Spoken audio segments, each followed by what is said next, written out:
ইরানের কাছে ক্ষমা চাচ্ছে, হাত জোর করে ক্ষমা চাচ্ছে, স্টপ দেওয়া মানে ওয়ার, মানে তারা যুদ্ধবিরতি চাচ্ছে, তারা পরাজিত, তারা স্যালেন্ডার করছে যে আমরা যুদ্ধ চাই না, আমরা স্যালেন্ডার করছি, আমরা ক্ষমা চাচ্ছি, ইরান যেন তাদেরকে ক্ষমা করে দেয়, আমরা হেরে গেছি, স্যালেন্ডার করতেছে। সর্বোচ্চ ইসরায়েলকে ধ্বংস করতে 1 ঘন্টা সময় লাগবে, পুরো মানচিত্র থেকে ইসরায়েল ধ্বংস হয়ে যাবে, কোনো মানুষই আর থাকবে না। এখন ভারত যদি সাপোর্ট দেয়, ভারতও ধ্বংস হবে। আমি 38 জন ভারতীয়কে ইতিমধ্যে ইরান ফাঁসি দিয়েছে।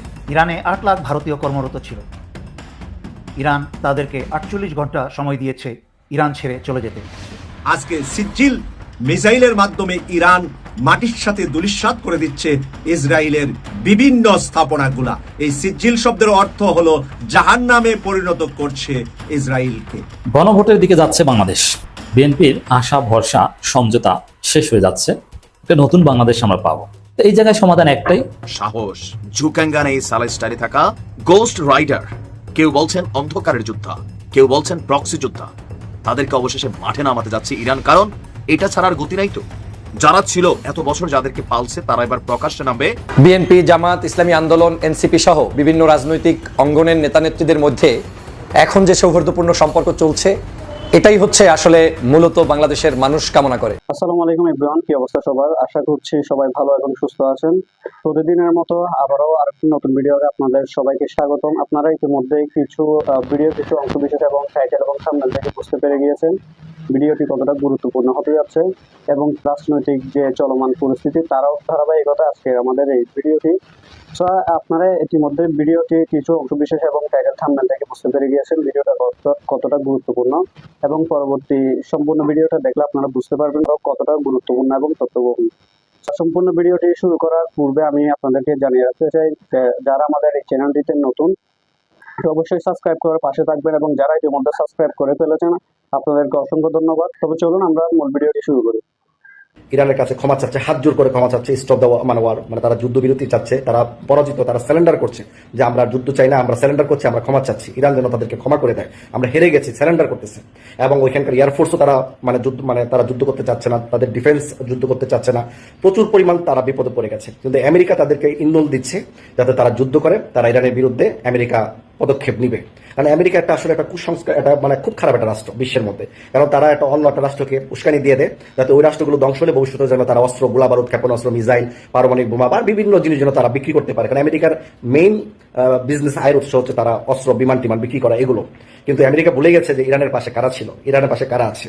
ইরানের পাশে আছে পাকিস্তান, চীন, পৃথিবীর সবচেয়ে শক্তিশালী রাষ্ট্র হচ্ছে রাশিয়া, এবং সবচেয়ে ভয়ঙ্কর মানে ভয়ঙ্কর কি বলবো, ভয়ঙ্কর হচ্ছে তো ভয়ঙ্কর মাফিয়া ডন যাকে বলে বিশ্বের মধ্যে, সেটা হচ্ছে উত্তর কোরিয়া, কিম, যে কাউকে ভয় পায় না, কথা বললে কি আপনার বোম মারে দিব, পারমাণবিক মেরে দিবে। সেই দলগুলো কিন্তু, সেই রাষ্ট্রগুলো কিন্তু ইরানের পক্ষে। আর ভারতের পক্ষে, ইসরায়েলের পক্ষে আমাদের এশিয়া মহাদেশের হচ্ছে সবচেয়ে নিকৃষ্ট এবং শত্রু দেশ যেটা হচ্ছে দ্বিতীয় ইসরায়েল, দ্বিতীয় ইহুদি, সেটা হচ্ছে ভারত। ভারত সাপোর্ট দিচ্ছে ইসরায়েলকে আমেরিকার সাথে তাল মিলিয়ে। কিন্তু এরা যদি সত্যিকার অর্থে যুদ্ধ লাগে, ভারতও ধ্বংস হয়ে যাবে, ইসরায়েল তো মানচিত্রে থাকবেই না। আর 2-4-5 দিন ধ্বংস হয়ে গেলে ইসরায়েলের মানুষ, শুধু মানুষই হয়তো কয়টা চিপাচুপার থাকতে পারে, সামরিক কোনো গাড়ি থাকবে না। ইসরায়েল আসলে ইসরায়েল ধ্বংস করে দেওয়া উচিত। এভাবে প্রত্যেকটা মুসলিম দেশ থেকে যদি ছোট্ট একটা ভূখণ্ড, 22,000 কিলোমিটার বর্গ কিলোমিটারের একটি রাষ্ট্র হচ্ছে ইসরায়েল, এটাকে যদি ধ্বংস করে দেওয়া হয়, তাহলে প্রত্যেকটা দেশে কোনো কুন্দল আর থাকবে না। তিলে তিলে এই ইসরায়েল কিছু হলে নেপালের উপর বোম মেরে দেয়, জর্ডানের উপর মেরে দেয়, আরব দেশের উপর মেরে দেয়, মানে যা খুশি তাই করতে। কারণ আমেরিকার শেল্টার আছে। আর ইরানের ইসরায়েলের সবচেয়ে বেশি গুরুত্বপূর্ণ শক্তিশালী ছিল আয়রন ডোম, এখন আয়রন ডোমও কিন্তু কাজ করতেছে না। এবং তাদের যে পরিমাণ আয়রন ডোমের যে খরচ হচ্ছে ইরানের ক্ষেপণাস্ত্রগুলো ফেরানোর জন্য, তাতে তার আয়রন ডোমগুলো দুর্বল হয়ে যাচ্ছে। আয়রন ডোম যদি কোনো কাজ করা বন্ধ করে দেয়, সর্বোচ্চ ইসরায়েলকে ধ্বংস করতে 1 ঘন্টা সময় লাগবে, পুরো মানচিত্র থেকে ইসরায়েল ধ্বংস হয়ে যাবে, কোনো মানুষই আর থাকবে না। আর ইরানের যে ইসরায়েলের যে প্রেসিডেন্ট নেতানিয়াহু অলরেডি সে চলে গেছে, রাষ্ট্র ত্যাগ করে আত্মগোপনে আছেন। কিন্তু ইরানের প্রেসিডেন্ট কিন্তু যায় নাই, বলছে আমি খামেনি সাহেব বলেছেন যদি আমি মারা যাই, তোমরা কিন্তু আমার দায়িত্বে যে আসবে তোমরা কিন্তু যুদ্ধ করে যাও। এটাই হচ্ছে একটা দলনেতার, একটা যুদ্ধের দলনেতার একটা মনোভাব, বা এটাই এগুলো করা উচিত। এবং সবচেয়ে গুরুত্বপূর্ণ বিষয় হচ্ছে ইসরায়েলরা কিন্তু স্যারেন্ডার করে ফেলেছে। সোশ্যাল মিডিয়াতে মহিলারা, পুরুষরা, বিমান বাহিনীর ফোর্স, সেনাবাহিনী, ইসরায়েলের সবাই কিন্তু স্যারেন্ডার করতেছে। তো আশা করি এটা আমেরিকার ইন্ধনে, কিন্তু ইসরায়েল কিন্তু এখন রাষ্ট্রীয়ভাবে স্যারেন্ডার করতেছে না। কিন্তু তারা স্যারেন্ডার চাচ্ছে বিভিন্ন যুদ্ধবিরতির জন্য আমেরিকার কাছে, লন্ডনের ব্রিটিশের কাছে, তারা বিভিন্ন সিস্টেমে তারা যেন মধ্যপ্রাচ্যের শিরোমণি সৌদি আরবের কাছেও প্রস্তাব পাঠিয়েছে যেন তারা যুদ্ধবিরতিটা যেন করে। কিন্তু ইরান তারা যুদ্ধবিরতি চায় না, তারা যুদ্ধ চায়। এবং বলেছে যে আমেরিকা নাকি ইরানের উপর যুদ্ধ করবে, মানে তাদের উপরে অ্যাটাক করবে।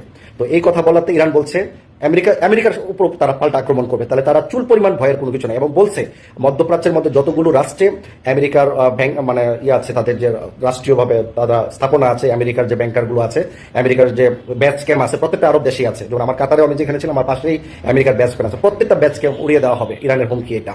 তো আমি মনে করি যদি রাষ্ট্রীয়ভাবে ইসরায়েল যদি আত্মসমর্পণ করে, তাহলে আমার মনে হয় ইসরায়েল বেঁচে যাবে। তা না হলে ইসরায়েলের আশেপাশে যারা সাপোর্ট দিবে তারা কিন্তু ধ্বংস হবে। এখন ভারত যদি সাপোর্ট দেয়, ভারতও ধ্বংস হবে। আমি ছোট্ট একটি কথা বলে দিতে চাই, পৃথিবীর ভিতরে পারমাণবিক বোমা অনেক রাষ্ট্রে আছে, তার মধ্যে পারমাণবিক বোমার একটা ধারণ ক্ষমতা আছে, মানে আপনার আয়তন আছে, যে কতটুকু আয়তন নিয়ে এই পারমাণবিক বোমা তার ধ্বংসত্ব ছড়াতে পারবে। তার মধ্যে সবচেয়ে বেশি শক্তিশালী হচ্ছে রাশিয়া, আমেরিকা, এবং প্রায় সেমই আপনার পাকিস্তানের পারমাণবিক বোমা কিন্তু অনেক শক্তিশালী। আর পারমাণবিক বোমা বলতে আমরা কিন্তু ভাবি যে একটা পারমাণবিক বোমা মারলে ইসরায়েল শেষ হয়ে যাবে, আমেরিকা শেষ হয়ে যাবে, মানে বাংলাদেশ শেষ হয়ে যাবে, নেপাল শেষ হয়ে যাবে একটা মারলে। আসলে কিন্তু এরকম কিছু না। পারমাণবিক বোমা কিন্তু অনেক রাষ্ট্রের কাছে প্রচুর পরিমাণ আছে। ভারতের কাছে যে পারমাণবিক বোমাগুলো আছে পারমাণবিক, সেটার ক্ষমতা সম্পূর্ণ মানে ক্ষতিসারক হচ্ছে 6 কিলোমিটার। 6 কিলোমিটারের মধ্যে যে বোমাগুলো পড়বে পারমাণবিক বোমা, 6 কিলোমিটার ভিতরে সমস্ত কিছু তামা হয়ে যাবে, এখানে আর কোনো অক্সিজেন ফলার মতো কোনো কিছু থাকবে না। কিন্তু এশিয়া মহাদেশের ভিতরে সবচেয়ে শক্তিশালী পারমাণবিক বোমা হচ্ছে পাকিস্তানের কাছে, যেটার দূরত্ব এবং ক্ষমতা মানে ধ্বংসাত্মক ক্ষমতার আয়তন হচ্ছে 8 কিলোমিটার। তাহলে ভারতের চাইতে আরো 2 কিলোমিটার ক্ষতিসাধক পারমাণবিক বোমা হচ্ছে পাকিস্তানে। তো আমরা এটাইকে আমরা গর্ব করতে পারি যে ইসলাম এবং মুসলিমরা কখনোই যুদ্ধে কোনোদিন সারেন্ডার করে নাই। একদম আমাদের নবী করিম সাল্লাল্লাহু আলাইহি ওয়াসাল্লাম পক্ষ শুরু থেকে তাই ইসলাম মুসলিমরা কখনোই যুদ্ধ পরাজিত গ্রহণ করে না। তারা যতটুকু পারবে, তারা মৃত্যুকে ভয় করে না, তারা শহীদ হতে প্রস্তুত, কিন্তু যুদ্ধ তারা চালিয়ে যাবে। এটা প্রত্যেকটা মুসলমানদের এটা ইমানের একটা শক্তি, এবং তারা ব্লাডে এটাই বলে যে যুদ্ধ তারা জয় হতে হবে। বিএনপি, জামাত, ইসলামী আন্দোলন, এনসিপি সহ বিভিন্ন রাজনৈতিক অঙ্গনের নেতানেত্রীদের মধ্যে এখন যে সৌহার্দ্যপূর্ণ সম্পর্ক চলছে, এটাই হচ্ছে আসলে মূলত বাংলাদেশের মানুষ কামনা করে। আমরা বিশ্বাস করি বাংলাদেশ একটি গণতান্ত্রিক দেশ। এই দেশে আপনি আমার মতো চলবেন না, আমি আপনার মতো চলবো না, এবং আমি আপনার মতো চলবো এটা আপনি কামনা করলে আপনি নিশ্চয়ই গণতন্ত্র বিশ্বাস করেন না। আর আপনি আমার মতো চলবেন সেটাও আমার কামনা করা কোনোদিন উচিত হবে না। দলের ভিন্নতা থাকবে, মতের ভিন্নতা থাকবে, আদর্শের ভিন্নতা থাকবে, আমাদের প্রত্যেকের এখানে স্বার্থ সংশ্লিষ্টতা থাকবে, নিজের জন্য, দেশের জন্য, মানবতার জন্য, আমার দলের জন্য, প্রত্যেকেরই যার যার জায়গা থেকে সে তার জায়গায় সঠিক মনে করি সে রাজনীতি করবেন, সমাজনীতি করবেন, নেতৃত্বে আসতে চাবেন, ক্ষমতায় যেতে চাবেন, এটা কোনো অপরাধের বিষয় নয়। বিষয়টা হচ্ছে সেখানে যে আমরা এই স্বার্থ উদ্ধার করতে গিয়ে দেশ বিরোধী কোনো ষড়যন্ত্রে পাড়া দিচ্ছি কিনা, বাংলাদেশের বিরুদ্ধে ষড়যন্ত্র করছি কিনা, আমার এই ছোটোখাটো স্বার্থ উদ্ধারের কারণে আমরা একে অপরের মধ্যে এমন কোনো বিষাদগার করছি কিনা যেটার জন্য আমাদেরকে একটা সময় লজ্জিত হতে হয়, দেশকে এবং জাতিকে লজ্জিত হতে হয়।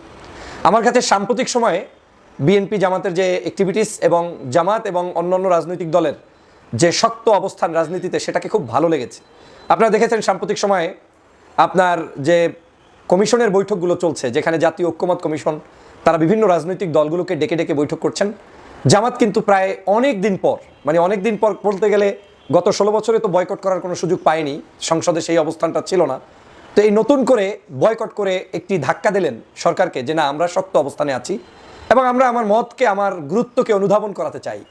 আপনি গুরুত্ব দিবেন কি দিবেন না সেটা আপনার ব্যাপার, কিন্তু আমি যে আমার জায়গা থেকে যে কোনো কিছুতে শক্ত থাকতে পারি তার একটা নজির কিন্তু জামাত ইসলাম গত দুদিন আগেই দেখিয়ে দিলেন। তারা এই জাতীয় ঐক্যমতের একটি বৈঠককে বর্জন করলেন, পরবর্তী দিনে আবার সেই বৈঠকে তারা উপস্থিত হলেন। আমরা আবার এও দেখতে পেলাম বৈঠকে যখন পরবর্তী দিন জামাত ইসলাম উপস্থিত হয়েছেন, তখন বিএনপির পক্ষ থেকে জনাব সালাউদ্দিন সাহেব ওয়েলকাম জানিয়েছেন। উপস্থিত ছিলেন এনসিপির নেতা নাহিদ সাহেব, সে নাহিদ, এরপরে জামাত ইসলাম, এরপরে বিএনপি, এই সবাই মিলে হাতে হাত রেখে হাস্যোজ্জ্বল পরিবেশে তারা আবার বৈঠকে উপস্থিত হয়েছেন। এটা কিন্তু সৌন্দর্যতা, এটা কিন্তু গণতন্ত্র, এটাই কিন্তু আমরা চেয়েছি। আমরা এটা চাইনি বা এটা হবেও না যে সবাই বিএনপির মতো হয়ে যাও, সবাই জামাত ইসলামের মতো হয়ে যাও, সবাই ইসলামী আন্দোলন কিংবা এনসিপির মতো হয়ে যাও। না, এটা কখনোই এই দেশে হবে না। আর হবে কেন? প্রত্যেকেই যার যার নিজস্ব ম্যানিফেস্টো, নিজস্ব চিন্তাধারা নিয়ে রাজনীতি করছেন, সেটা তাদেরকে চালতে দেওয়া উচিত। কিন্তু আবার একই সাথে যখন বৈঠক থাকবে, আলোচনায় ডিবেট থাকবে, কিন্তু ডিবেট পরবর্তী চায়ের টেবিলে কিংবা আমাদের গল্পের টেবিলে কিন্তু সেই জায়গায় সৌহার্দ্যতা, সৌন্দর্যতা বজায় রাখা উচিত বলে আমি মনে করি। আমার ভালো লেগেছে, সত্যিই ভালো লেগেছে। আবার জামাত কঠোরভাবে বক্তব্য দিচ্ছে যে একটি দলকে ডেকে নিয়ে এভাবে আপনারা যৌথ বিবৃতি দিলেন লন্ডনে, এটা আমরা মানতে পারি না। হ্যাঁ, আপনি মানতে পারেনি না, এটা তারা বলতেই পারে। এখান থেকে তিনি তার জায়গা থেকে তার দলীয় অবস্থান পরিষ্কার করছেন।